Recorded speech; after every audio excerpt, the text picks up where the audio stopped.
আমাদের মাননীয় প্রধানমন্ত্রী ইতিমধ্যে জাতীয় পর্যায়ে কীর্তিমান ক্রীড়াবিদদেরকে তিনি সম্মাননা দিয়েছেন এবং আমরা আমাদের সরকারের পক্ষ থেকে স্পোর্টস কার্ডের পরিকল্পনা করছি এবং স্পোর্টস কেবলমাত্র বিনোদনের বিষয় নয়, এটাকে যারা প্রকৃতিগতভাবেই এই মেধা এবং দক্ষতা নিয়ে জন্ম নেন তাদেরকে একটা পেশাদারিত্বের মধ্যে এনে কিভাবে কাজ করা যায় সেই পরিকল্পনা বাংলাদেশের ইতিহাসে প্রথমবারের মতো তারেক রহমানের সরকার গ্রহণ করেছে। আমাদের ক্রীড়ামন্ত্রী ইতিমধ্যে এই ব্যাপারে বেশ কিছু পদক্ষেপ নিয়েছে, আপনারা গণমাধ্যমে দেখেছেন এবং আমরা যে এরিয়াগুলিতে কাজের গুরুত্ব দিচ্ছি তার মধ্যে তরুণ সমাজের মধ্যে ক্রীড়া সাহিত্য সাংস্কৃতিক তৎপরতাকে বাড়ানোটাকে আমরা একটা গুরুত্বপূর্ণ এরিয়া হিসেবে গ্রহণ করেছি। বাংলাদেশ টেলিভিশনের একটা সুযোগ আছে জনমত তৈরি করার, যে কোনো বিষয়ে যে কোনো মূল্যবোধ সম্পন্ন এবং যার একটা দীর্ঘমেয়াদী সফট ভ্যালু আছে এমন সমস্ত এজেন্ডাগুলিকে পিক করে জনমত তৈরি করার জন্য বিটিভির একটা বিরাট সুযোগ আছে। আমরা এই বিষয়গুলি ইতিমধ্যেই কাজ করছি। আপনাদেরকে একটু জানিয়ে রাখি, যেহেতু প্রচলিত জনবল কাঠামোর মধ্যে নিউ মিডিয়া এক্সপার্টিসটা কম, আমাদেরকে সেই কারণে একটু বেগ পেতে হচ্ছে। আবার প্রচলিত জনবল কাঠামোর মধ্যে চট করে আমরা এই ধরনের জনবলকে লালন পালন করার জন্য যে রেভিনিউর প্রভিশন থাকা দরকার ওটাও নাই। তো আমরা এই কারণে বেশ কয়েকটা প্রকল্প হাতে নিয়েছি।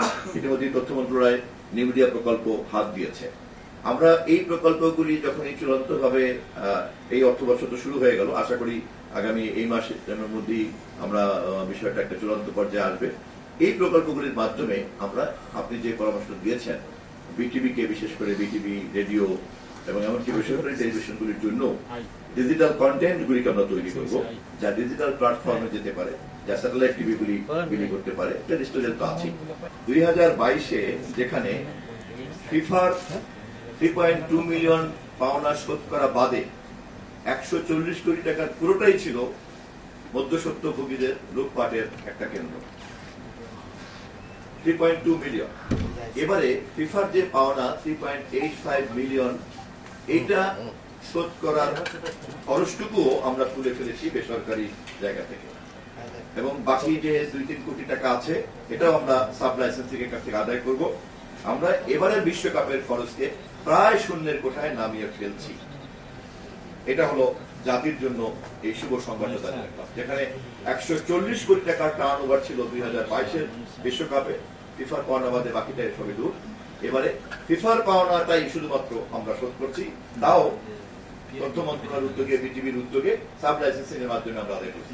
ফলে রেভিনিউর উপরে কোনো চাপ পড়ছে না, অথচ সবাই মিলে বিশ্বকাপ দেখেছেন এবং অত্যন্ত আনন্দেই তারা একটা খেলা উপভোগ করেছেন।